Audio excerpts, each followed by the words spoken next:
Okay, so let's continue with the next speaker. I am very happy to welcome here Gael, who is the head of the LNOCNAM laboratory. So it is a national meteorology center in France. Gael is definitely a meteorologist, maybe the meteorologist in France for light and the surface appearance of surface measurement. Gael already came 5 years ago when we had the first meeting, a joint meeting between Apamat Grouping of Research and Manutech-SLEIGHT Graduate School. And unsurprisingly, Gael will tell us about metrology. And since we are looking at metallic surfaces, we are interested not in color, we are interested, but here in gloss. Thank you, Matthew, for the introduction, and thank you also for the invitation. So, yes, I will talk about the measurement of gloss, mainly on the electric at the beginning, and then I will try to discuss a little bit the measurement of glossy or of gloss on. So measuring gloss, the first thing is what is gloss, in fact. And for that, you have to go to the definition provided by the International Commission on Illumination, the CIE. And the definition is that gloss is a mode of appearance by which a reflected highlight of object are perceived as superimposed on the surface due to the directionally selective properties of that surface. So in fact, gloss is what you see here, and all of us, we can run those 3 samples and we see that gloss increase from the left to the right, because we better see the reflected highlight of the object. So what matters at the beginning is that gloss is a visual sensation, and what we should provide if we want to measure it is an index, a number that correlates with that visual sensation. An optical index that can be computed from optical results. If we want to compute something, we need to try to mimic, in fact, what happened in the visual system at the moment. And for that, best is to how we evaluate those. So I brought samples. I need a naive observer just to see how what the evaluate works. So I have 2 non-naive observers on the left. I will go on the right. I need a volunteer. Once just, yeah, come. Thank you.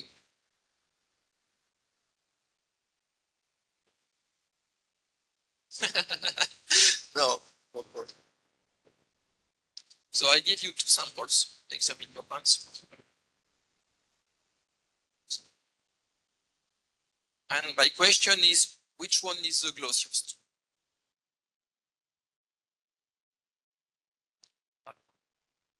Let's do a second try. Which one is the glossiest? That. Okay, thank you. You can go back to the seat.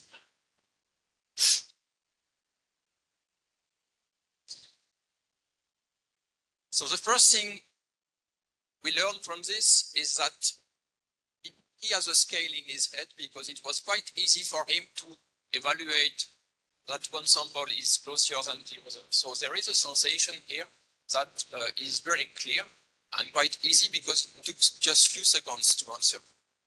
And the second thing that we learned from this experiment is that to evaluate the gloss, you need to find the light source. That's why he put himself here, because the light source is here. And then you need to put your look in the specular direction, but also you need to move a little bit around the specular direction. Thank you. Very, very good observer.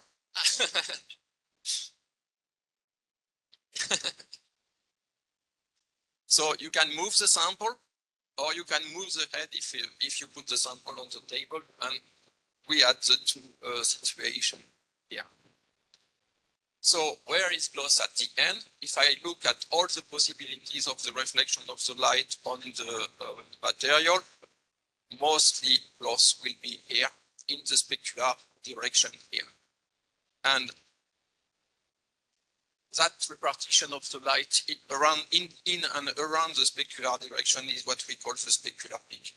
So in fact, this is quite easy because, of course, you look at the repartition of the light in and around the spectrum. That repartition of the light depends upon the angle of illumination, the refractive index, and the robustness of the sample. But because it's a material property, we won't look at the direction of illumination. We will just look at the refractive index and at the robustness. And mainly, if the robustness is low, then the peak will be sharp and peaky, and you will have a high gloss. If the robustness is medium, you will have a kind of satin surface because it is larger. And mostly, in fact, the integral that you have inside here is almost the same.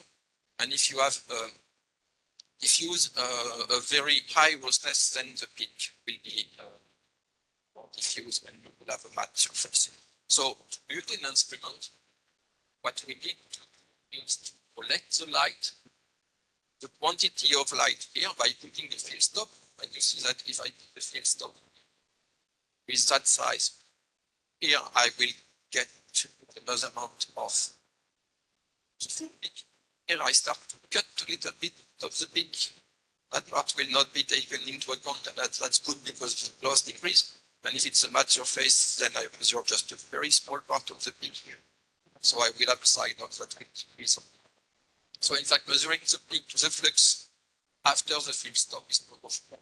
So that's what we call the plasma. This device has been really exposed by Richard Hunter in 1930. In fact, Hunter is really considered for us as the father of the measurement of appearance because he developed almost all the concepts of the measurement of gloss, of translucency, of transparency. And on gloss, what indeed, because when you are here, okay, you have the principle, but now what angle of incidence will you choose? What size of aperture, what shape of aperture will you take? That was all the work that he has done. So he did a lot of visual experiments, developing samples, taking the visual sensation, and then trying to correlate the measurement of flux with different aperture, with different incidence. Finally, he found that the best correlation was provided by an incidence at 60 degrees with a rectangular aperture that is quite large because it's 11 degrees in the zenithal plane and 4.4 degrees in the 11 degrees in the azimuthal plane and 4.5 degrees in the zenithal.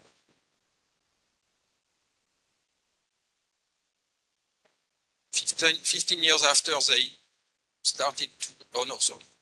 This is what has been standardized just after Hunter work and based on these works. And so you have the 60 degree here, you have the angle, and you compute the value of gloss, comparing your sample to a standard that has a gloss value of 100 gloss unit. And this standard is a black glass, perfectly polished, with a refractive index of 1.567. So in fact, the gloss value is 10 times this ratio between the flux of your standard, of your sample, and the flux of the standard. It's a dimensionless quantity, and, but it's still a unit that we cheap after the measurement to say that it's a gloss. 15 years after, we, in fact, the industrial noticed that it was really bad. This measurement was not sensitive enough separate different level of glossiness of madness. So in fact, they propose another geometry at 85 degrees. At 85 degrees of incidence, it's much better because then you, first because of the law, of course, you have more reflex, but also because the roughness of the samples look lower because you are more crazy. So you get more sign. And then same thing for very high gloss surfaces. Then in fact, if your peak is very sharp here, everything is inside the aperture, and then you don't see any variation when you go to high, when you go to very glossy surface. So then it's better to move to 20 degrees. First, you have less flex. And second, if you decrease here the size of the aperture, you start to separate better high glossy surfaces. So in fact, you have three geometries that depend upon the length. And a gloss meter, it's just a device that will provide this measurement. So in terms of optical design, this is very basic. You have a light source here. It's a broadband light source because we assume that gloss is not spectral, which is for metals in metallic surfaces, but for the electric system. And then you need to define the surface of the amount here. So you know so it's for the system here. And then you have our diaphragm here to select. So it's just inside a given aperture. And it's a photometric measurement, so you have a lambda detector or photometer or something like that. The last thing about this measurement is that I mentioned that everything is made according to a standard, which is black glass with a given refractive index at a given wavelength, which is the line D of the figure. But the problem of the black glass is that it is scratched quite easily, so it was not a very good standard for the community. So in 1980, also from the National Metrological Institute of the US, as Hunter was introduced the idea to use quartz material because then it's given more robust surface. The problem of the quartz is that it's not, you don't get it black. So you have the second reflection. So you need to do an edge here in order to have the second reflection out of the measurement direction. And lately, Maria Nadal, also from this in 2000, proposes a material that has refractive index closer to the standard, the definition of the standard, because that way the correction is better. So everything is now quite well established in the community. It has been moved from ASTM standard to ISO standard, it's the ISO 13, as I describe everything, and it's very simple. You have to take your sample, do a measurement at 60 degrees first, and then if you find a value higher than 70 gloss units, you have to move to the 20 geometry. If you move to 10 gloss units, you have to move to the 85 geometry. I think it's right of the high gloss or at surface. It's very important to be brought the geometry because the value of course. And here is what we get, for instance. This is a measurement at 60 degrees for a collection of samples, and you see that it looks quite coherent with the visual sensation. If we go a little more in depth, and we try to look at the true correlation of the sensation of gloss according to the gloss meter, it's not bad. It's very linear at the middle of the scale.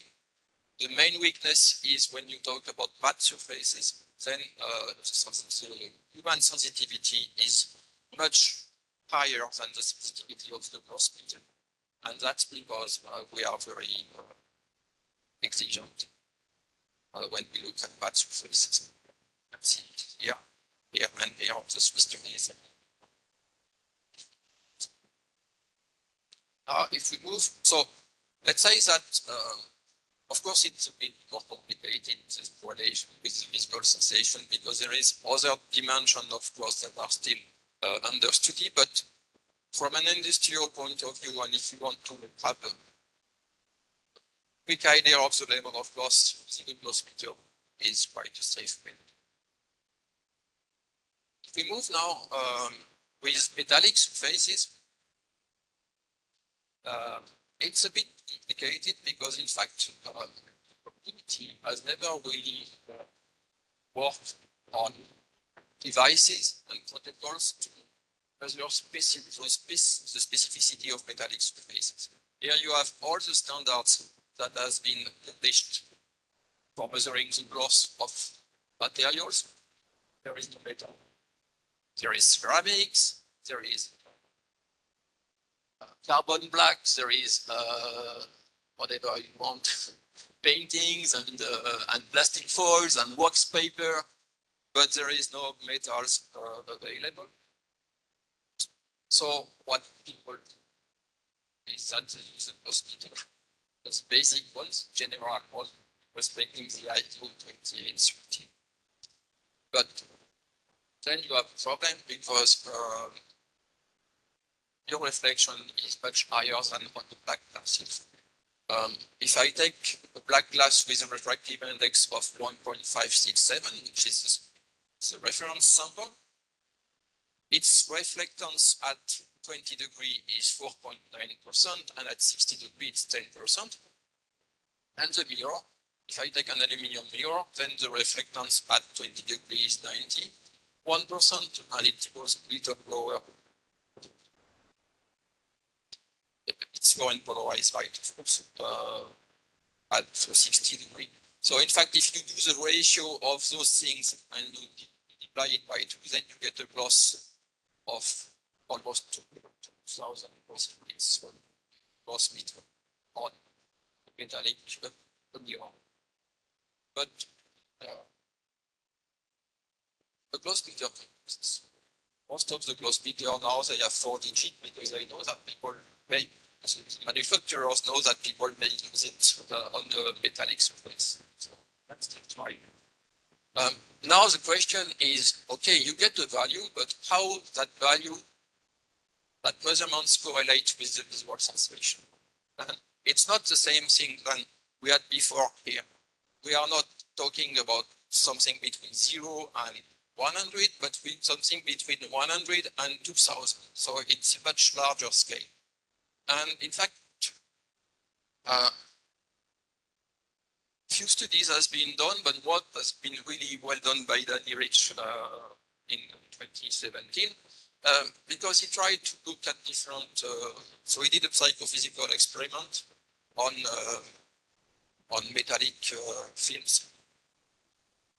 And he could find a quite good correlation. If you take the log of the loss scale, then you see the logarithmic. This is the sensation here, and this is the loss. It goes to 500, and in fact,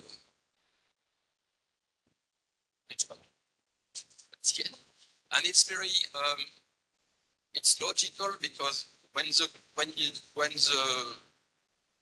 take a mirror and you look at the gloss, the sensation of gloss, at the moment your visual system will saturate because it's getting gloss. And so what we see here is that we see the saturation of the visual system. So for a given increase, important increase of flux, you get a small difference in sensation scale. And I'm sure that if we put here up 2000, it will give almost something.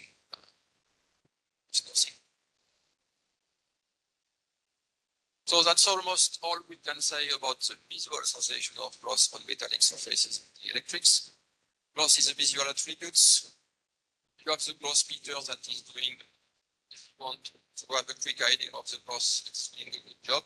For the electric, usually you are below 100 gloss unit, and you have a good correlation with the sensation. It's almost linear. But when you go to metallic surfaces, it can go to 2000 gloss units.